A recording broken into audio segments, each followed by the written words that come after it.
Quand l'univers entier se trouve encore plongé dans le voile du sommeil, il existe un moment fragile et puissant où le silence du monde devient un miroir de l'âme.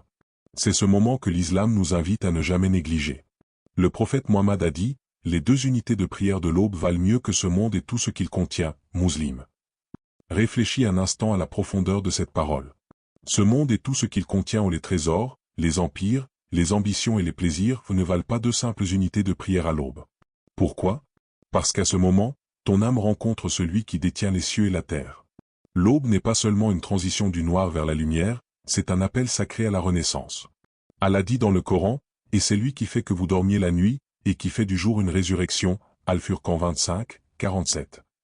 Chaque matin est une petite résurrection. Un rappel que tu seras un jour relevé de ta tombe, comme tu es relevé de ton lit. La question est simple mais bouleversante. Te lèves-tu chaque matin en simple créature fatiguée, ou en serviteur qui sait que la vie est un dépôt précieux confié par son Seigneur? Le monde moderne nous apprend à commencer la journée par nos téléphones, nos messages, nos inquiétudes. Mais l'islam nous apprend que la première orientation doit être vers le ciel. Car qu'est-ce qu'une journée commencée sans prière, sinon une maison bâtie sans fondation? Allah dit, « Évoque donc le nom de ton Seigneur dès le matin et à tout moment de la journée. » Al 176, 25. Ce rappel n'est pas un rituel mécanique, c'est une lumière qui descend dans ton cœur et trace un chemin invisible à travers toutes tes actions du jour. Ferme les yeux un instant et imagine-toi dans ce silence. Le monde dort, mais toi, tu es debout. Ton front se pose sur le sol, tes lèvres murmurent les paroles révélées, et ton cœur s'allège. Dans cet instant, tu n'es pas un simple être humain perdu dans l'agitation, tu deviens un serviteur relié au ciel. Et le ciel te répond. Car Allah dit, « Et quand mes serviteurs t'interrogent sur moi, alors je suis tout proche. Je réponds à l'appel de celui qui m'invoque quand il m'invoque. » Al-Baqarah 2, 186. Mais toi, qu'est-ce que tu cherches au lever du jour? Est-ce la lumière d'Allah, ou l'ombre de tes inquiétudes? Est-ce sa proximité, ou l'illusion de tes plans personnels? Quand tu ouvres les yeux chaque matin, c'est une question silencieuse qui plane au-dessus de toi. Que feras-tu de ce nouveau souffle qui t'a été offert? Il existe un secret que seuls les cœurs éveillés connaissent. Ceux qui goûtent à la prière de l'aube sentent que le reste du jour leur appartient différemment. Le prophète a invoqué pour sa communauté, « Ô Allah, bénis ma communauté dans son matin. » Ahmad, Tirmidhi. Les bénédictions d'Allah descendent sur celui qui commence sa journée par la prière. Son travail est facilité, ses affaires trouvent un équilibre, et son cœur trouve une sérénité que rien d'autre ne peut offrir. Regarde le ciel au moment du fajr. Le noir se dissipe lentement, une fine ligne de lumière perce l'horizon. C'est comme une métaphore de ta propre âme. La prière est cette première lueur qui repousse l'obscurité intérieure. Mais si tu l'ignores, alors l'obscurité risque de régner sur ta journée entière. Et toi, comment accueilles-tu cette lumière? Te lèves-tu avec lourdeur, comme si tu étais enchaîné, ou avec désir, comme celui qui court vers une rencontre précieuse? Le prophète a dit, l'ange dit à celui qui dort, lève-toi et prie. S'il le fait, l'ange s'éloigne satisfait. Sinon, le démon lui souffle dans l'oreille et dit, dors encore, dors encore. Bukhari, Muslim. À chaque aube, une bataille invisible se joue dans ton âme. Quelle voix choisis-tu d'écouter? Le secret de la prière du matin n'est pas seulement dans les paroles récitées, mais dans la connexion invisible qui s'établit entre toi et ton Créateur. C'est un pacte silencieux. Tu dis à Allah que tu le choisis avant tout, que tu commences ta journée avec lui, et que sans lui, tu n'avances pas. Et Allah, dans sa miséricorde infinie, inscrit ce geste dans ton livre, et les anges en deviennent témoins. Alors je te demande, demain matin, quand ton âme sera rappelée à la vie, quelle sera ta première réponse? Saisiras-tu ce rendez-vous sacré, ou laisseras-tu l'aube passer comme une étrangère devant ta porte?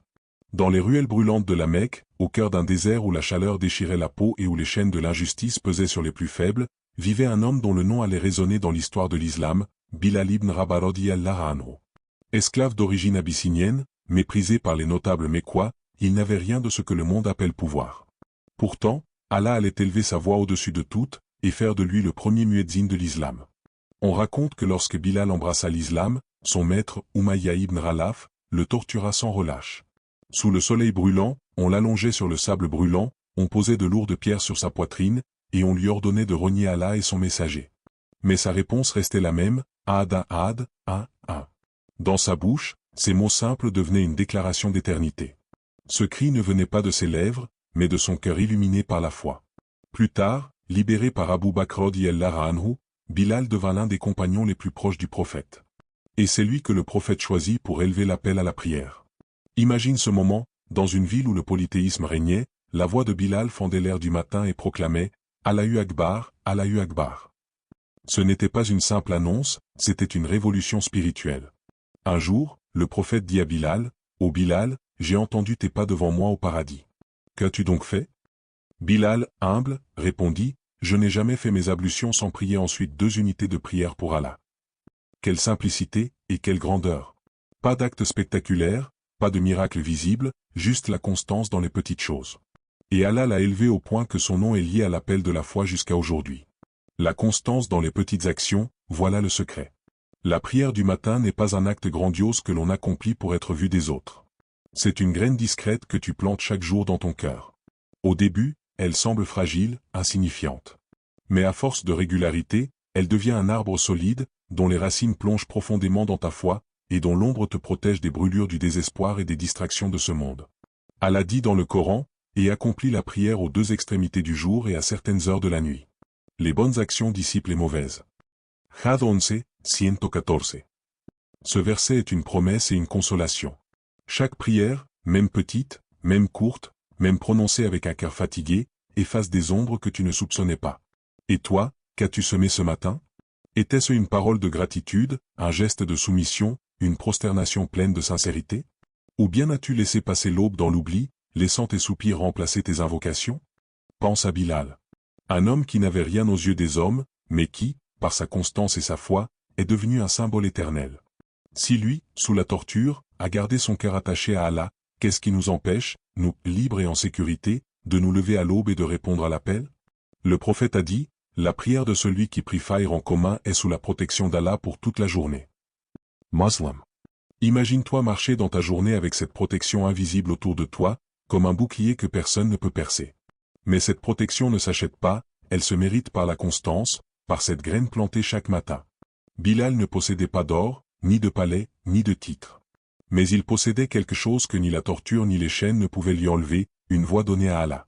Et cette voix résonne encore aujourd'hui, chaque fois qu'un muezzin s'élève pour dire « Allahu Akbar ».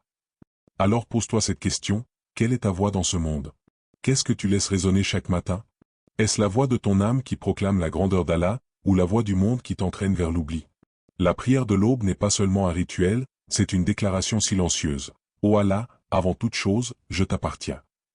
Et celui qui dit cela chaque matin, avec sincérité, devient comme Bilal, un homme ou une femme dont le cœur résonne jusque dans les cieux. Les savants disent que celui qui prie Fajr sous la protection d'Allah, son âme est enveloppée d'une lumière particulière pour le reste de la journée. Comme une armure invisible, elle écarte la négativité et attire la baraka.